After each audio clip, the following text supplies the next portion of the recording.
Tonight we are doing the Fear Street Saga, Book 2, The Secret. So the book starts off in 1737. We are out of the 1600s from the last part.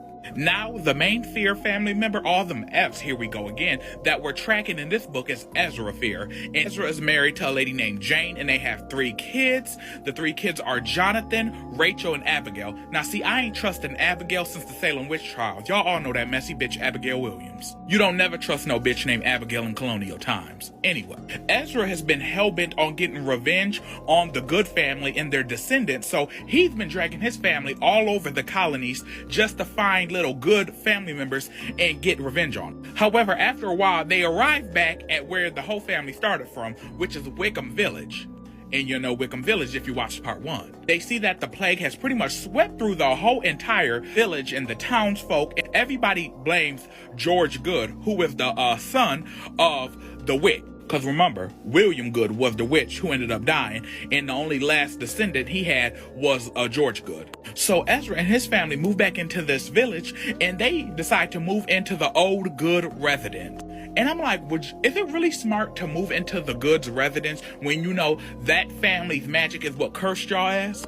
But Ezra's like, oh well, honey, I'm living in their quarters, and I'm gonna find out where they all ran off to, because revenge is mine. And you know, Ezra being a Fear, he's a horrible person. He abuses his wife. It's not really, I wouldn't say it's said, but you could just tell, because them Fears, they all the same. But Jonathan, his oldest son, is tired of following his dad all around these colonies for revenge on these Good family members. So pretty much he's like, can we get some roots down and just forget about the curse? Because they're like, with us being in the Good's own house, they're not going to be coming back. They know you have a vendetta. Everybody around the colonies know about the legendary curse.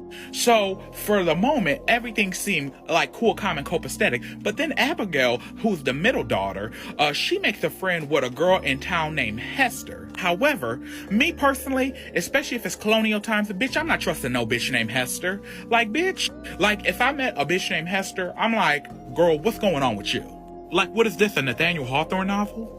But you know, Jonathan being the big brother, he doesn't have a good feeling about Hester. But you know, there ain't many girls for his sister to play with, so he's like, okay, whatever. So they go around and they start to play, right? And days go by. Nothing's out of normal. Then one day, Abigail never comes home. Ezra and Jonathan, they go out looking for her, and they find a freshly buried grave with Abigail ass in it. And right next to Abigail's freshly buried body in this grave, guess what's the headstone next to it that it reads? Hester Good. So the spirit of a Good family member claimed another Fear. So now we fast forward a little bit. It goes from 1737 to I think around 1743, 1744. Jonathan is a young man now. His dad Ezra has become a wealthy trader. The family has moved to Massachusetts. However, the mama Jane, she never recovered from her daughter Abigail's death. Meanwhile, Jonathan's trying to get his butter churned, and he falls in love with a girl named Delia, who pretty much she's broke and she's the daughter of the town minister.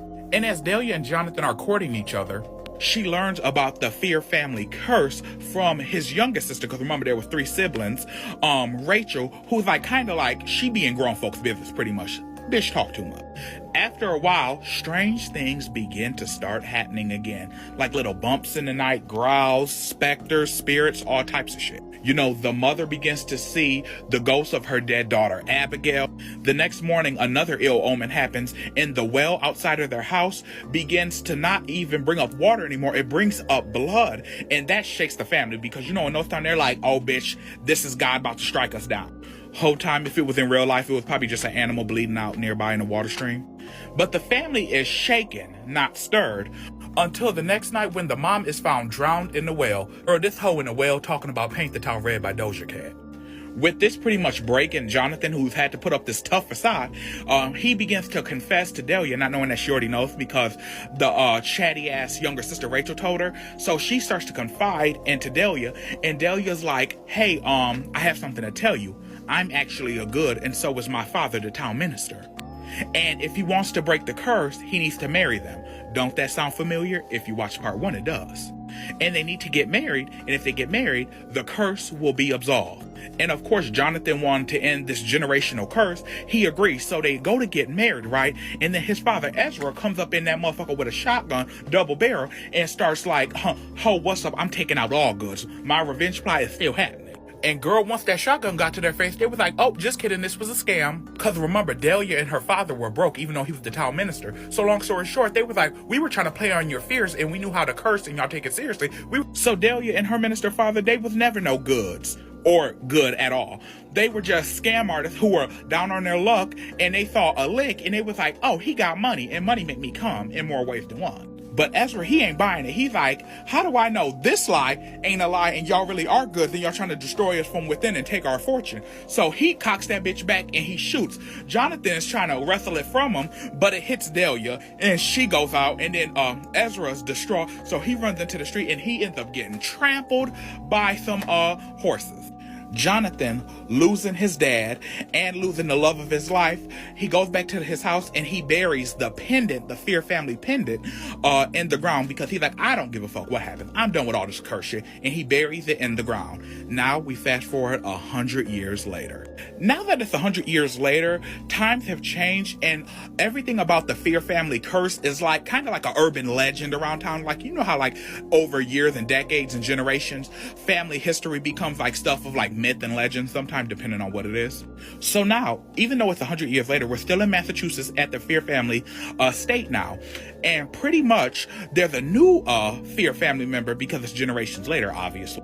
And we meet Elizabeth Fear, who is digging in her garden, you know, planting, doing some self-care. And as she's digging her garden up to plant new plants, she finds the pendant that motherfucking Jonathan buried 100 years prior. And you know, it wouldn't be a horror plot if she's like, oh, this is interesting. And she puts it on and she begins to have visions of being consumed in fire and seeing specters and spirit. And it gets better. Even though she just found this strange necklace in the dirt and she doesn't take it off, she continues wearing it because it's logical, right? It's Fear Street. So Elizabeth goes into the house though, and she shows her two siblings. She has a sister named Kate and a brother named Simon Fear. And their parents, but their parents are kind of like, not really important. So that night when they're all at dinner, a drifter comes knocking on the door. Because, you know, back in those days, they used to allow travelers who've been traveling for a long time to get warm and get a healthy meal. The only thing we know about Franklin is that his family died of a strange sickness. But guess what Franklin is? He's a good. And he's very aware of the curse and who these people are.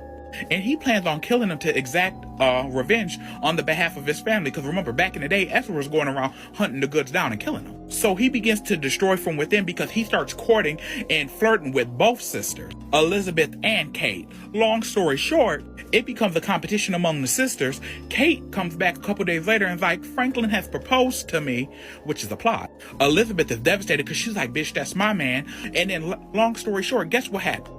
Kate is found in the woods with her throat slit.